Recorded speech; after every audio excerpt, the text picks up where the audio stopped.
प्रस्तुत है कहानी मोटर के छींटे। लेखक मुंशी प्रेमचंद।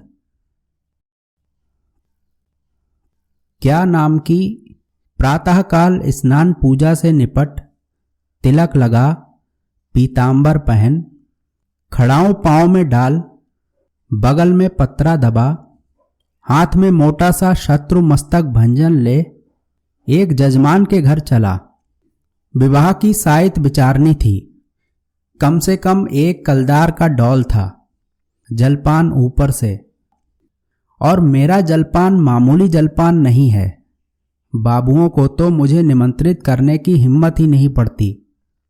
उनका महीने भर का नाश्ता मेरा एक दिन का जलपान है। इस विषय में तो हम अपने सेठों साहूकारों के कायल हैं। ऐसा खिलाते हैं और इतने खुले मन से कि चोला आनंदित हो उठता है। जजमान का दिल देखकर ही मैं उनका निमंत्रण स्वीकार करता हूँ। खिलाते समय किसी ने रोनी सूरत बनाई और मेरी क्षुधा गायब हुई। रोकर किसी ने खिलाया तो क्या, ऐसा भोजन कम से कम मुझे नहीं पचता। जजमान ऐसा चाहिए कि ललकारता जाए, लो शास्त्री जी एक बालूशाही और। मैं कहता जाऊं, नहीं जजमान अब नहीं।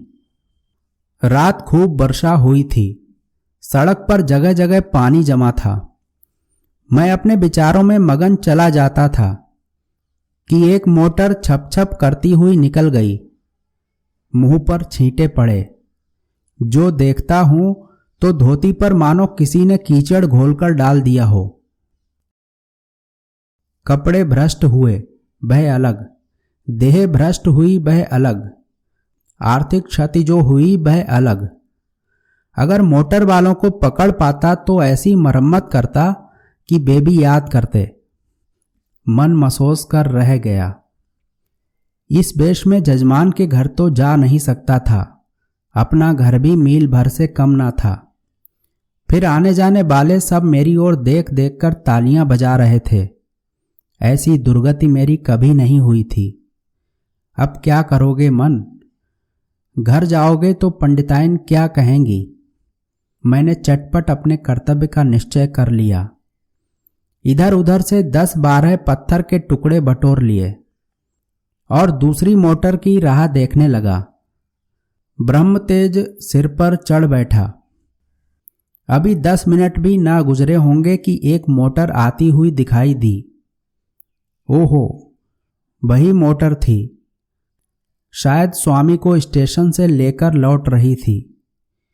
ज्यों ही समीप आई मैंने एक पत्थर चलाया, भरपूर जोर लगाकर चलाया। साहब की टोपी उड़कर सड़क के उस बाजू पर गिरी। मोटर की चाल धीमी हुई। मैंने दूसरा फैर किया। खिड़की के शीशे चूर चूर हो गए और एक टुकड़ा साहब बहादुर के गाल में भी लगा। खून बहने लगा। मोटर रुकी और साहब उतरकर मेरी तरफ आए और घूंसा तान कर बोले, सुअर, हम तुमको पुलिस में देगा। इतना सुनना था कि मैंने पोथी पत्रा जमीन पर फेंका और साहब की कमर पकड़कर अड़ंगी लगाई तो कीचड़ में भद से गिरे।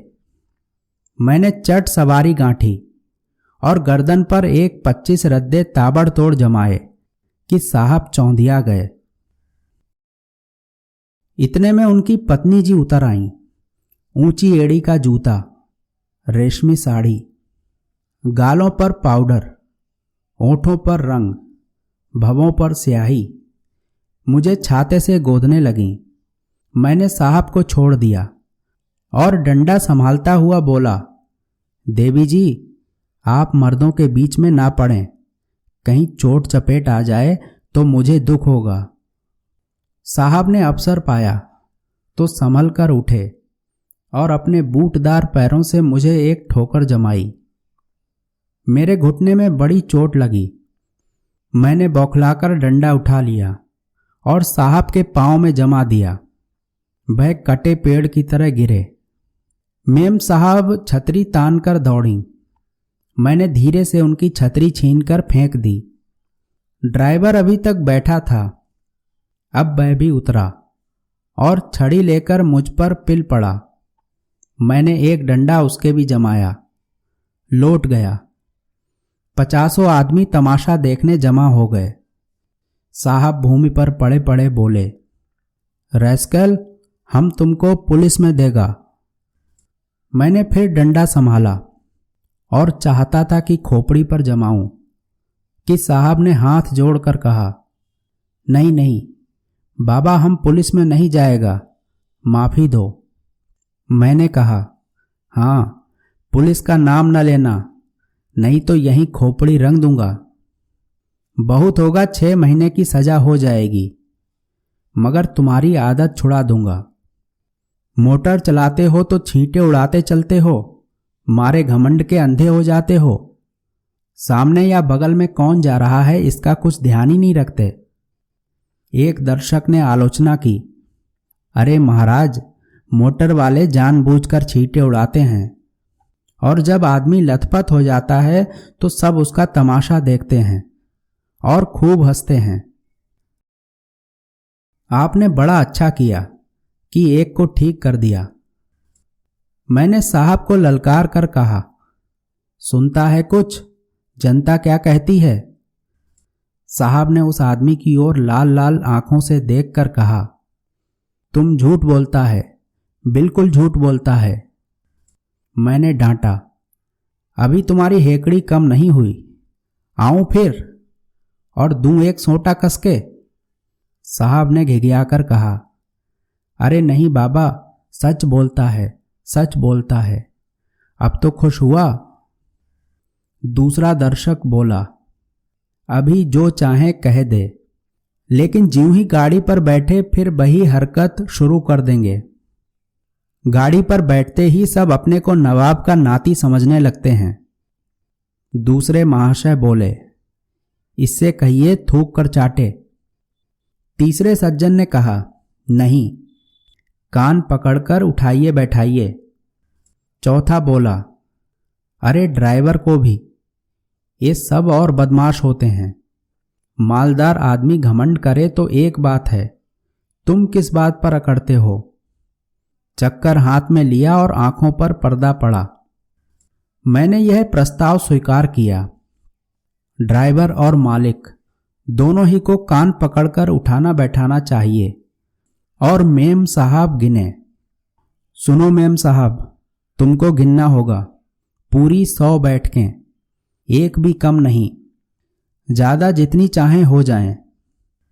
2 आदमियों ने साहब का हाथ पकड़कर उठाया, 2 ने ड्राइवर महोदय का। ड्राइवर बेचारे की टांग में चोट थी, फिर भी वह बैठकें लगाने लगा। साहब की अकड़ अभी काफी थी। आप लेट गए और ऊल जलूल बकने लगे। मैं उस समय रुद्र बना हुआ था। दिल में ठान लिया था कि इससे बिना 100 बैठकें लगवाए ना छोड़ूंगा। 4 आदमियों को हुक्म दिया कि गाड़ी को ढकेलकर सड़क के नीचे गिरा दो। हुक्म की देरी थी, 4 की जगह 50 आदमी लिपट गए और गाड़ी को ढकेलने लगे। वह सड़क बहुत ऊंची थी, दोनों तरफ की जमीन नीची। गाड़ी नीचे गिरती और टूट टाट कर ढेर हो जाती। गाड़ी सड़क के किनारे तक पहुंच चुकी थी कि साहब कांख कर उठ खड़े हुए और बोले, बाबा, गाड़ी को मत तोड़ो, हम उठेगा बैठेगा। मैंने आदमियों को अलग हट जाने का हुक्म दिया, मगर सबों को एक दिल्लगी मिल गई थी। किसी ने मेरी ओर ध्यान ना दिया, लेकिन जब मैं डंडा लेकर उनकी ओर दौड़ा तब सब गाड़ी छोड़कर भागे और साहब ने आंखें बंद करके बैठकें लगानी शुरू की। मैंने 10 बैठकों के बाद मेम साहब से पूछा, कितनी बैठकें हुई? मेम साहब ने रौब से जवाब दिया, हम नहीं गिनता। तो इस तरह साहब दिन भर कांखते रहेंगे और मैं ना छोड़ूंगा। अगर उनको कुशल से घर ले जाना चाहती हो तो बैठकें गिन दो, मैं उनको रिहा कर दूंगा। साहब ने देखा कि बिना दंड भोगे जान ना बचेगी, तो बैठकें लगाने लगे। 1, 2, 3, 4, 5। सहसा एक दूसरी मोटर आती दिखाई दी। साहब ने देखा और नाक रगड़कर बोले, पंडित जी, आप मेरा बाप है, मुझ पर दया करो, अब हम कभी मोटर पर ना बैठेगा। मुझे भी दया आ गई। बोला, नहीं, मोटर पर बैठने से मैं नहीं रोकता, इतना ही कहता हूं कि मोटर पर बैठकर भी आदमियों को आदमी समझो। दूसरी गाड़ी तेज चली आती थी। मैंने इशारा किया। सब आदमियों ने 2-2 पत्थर उठा लिए। उस गाड़ी का मालिक स्वयं ड्राइव कर रहा था। गाड़ी धीमी करके धीरे से सरक जाना चाहता था कि मैंने बढ़कर उसके दोनों कान पकड़े और खूब जोर से हिलाकर और दोनों गालों पर एक एक पड़ाका देकर बोला, गाड़ी से छींटा ना उड़ाया करो, समझे? चुपके से चले जाओ। यह महोदय बकझक तो करते रहे, मगर 100 आदमियों को पत्थर लिए खड़ा देखा तो बिना कान पूंछ डुलाए चलते हुए। उनके जाने के 1 ही मिनट बाद दूसरी गाड़ी आई। मैंने 50 आदमियों को राह रोक लेने का हुक्म दिया। गाड़ी रुक गई। मैंने उन्हें भी 4 पड़ाके देकर विदा किया, मगर यह बेचारे भले आदमी थे, मजे से चांटे खाकर चलते हुए। सहसा एक आदमी ने कहा, पुलिस आ रही है, और सबके सब हुर्र हो गए। मैं भी सड़क के नीचे उतर गया और एक गली में घुसकर गायब हो गया।